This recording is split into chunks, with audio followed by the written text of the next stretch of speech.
Olá, hoje eu vou falar um pouco sobre as principais partes da máquina overlock e as suas funções. Vou começar falando sobre o suporte de fios, que serve para estabilizar os cones de fio retorcido e fios texturizados. Na sequência, tem o guia de fio superior aos cones, que ele serve para desenrolar a linha sem deixá-la. Por isso, eles devem estar alinhados aos cones de fios. Não pode colocar o guia de fio torto com relação aos fios. Já o suporte de fio suspenso, ele serve para não deixar os fios embaraçar antes de chegar ao cabeçote da máquina. No caso dessa máquina, a gente tem 4 tensores. Os 2 tensores do lado direito são responsáveis por regular os fios dos loopers.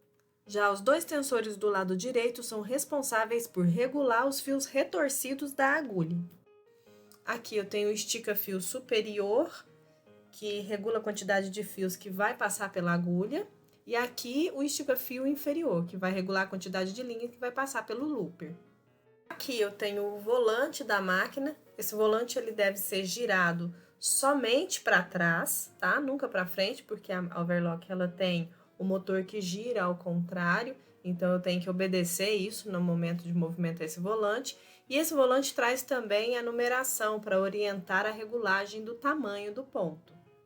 Bem do ladinho do volante, eu tenho uma marca de referência que também me ajuda a fazer essa identificação do tamanho do ponto. Aqui eu apresento para vocês o botão de regulagem de ponto, que para fazer a alteração do tamanho do ponto, esse botão precisa ser pressionado e simultaneamente o volante da máquina precisa ser girado. Aqui eu trago para vocês o pino da trava da tampa frontal, que ele é responsável pelo travamento da tampa. Esse pino ele tem o lugar certinho dele encaixar aí no cabeçote da máquina. Por isso, para abrir e fechar a tampa, eu tenho que movimentar ela para a direita e depois voltar ela para a esquerda, tá? Aqui eu estou mostrando a tampa lateral, que ela serve como base para apoiar o tecido e ao mesmo tempo ela serve para proteger o mecanismo da máquina.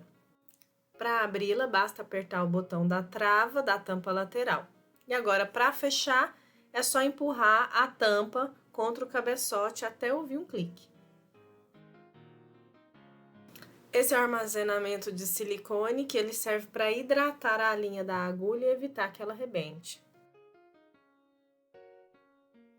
Aqui são as serrilhas, né? São 2 conjuntos de serrilha, cuja função é carregar o tecido. Esse é o transporte diferencial, que regula o movimento das serrilhas. Então, por exemplo, se eu for fazer uma manga franzida, um dos tecidos é franzido, o outro não. Então, eu consigo fazer esse trabalho regulando aí pelo diferencial. Para isso, basta soltar os 2 botões da trava, colocar a alavanca na numeração desejada e apertar as travas novamente. Esse é o parafuso de pressão do calcador, que ele serve para aumentar ou diminuir a pressão do calcador sobre o tecido. Então, de certa forma, ele comprime o tecido sobre a serrilha. Aqui a gente tem o visor de óleo superior, ele também é a tampa do cárter.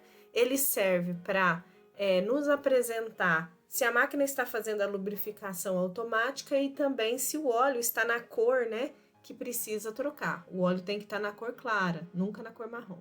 Como esse daí está precisando trocar. E o visor de óleo inferior, que fica na parte frontal do cabeçote da máquina, ele vai mostrar o nível do óleo.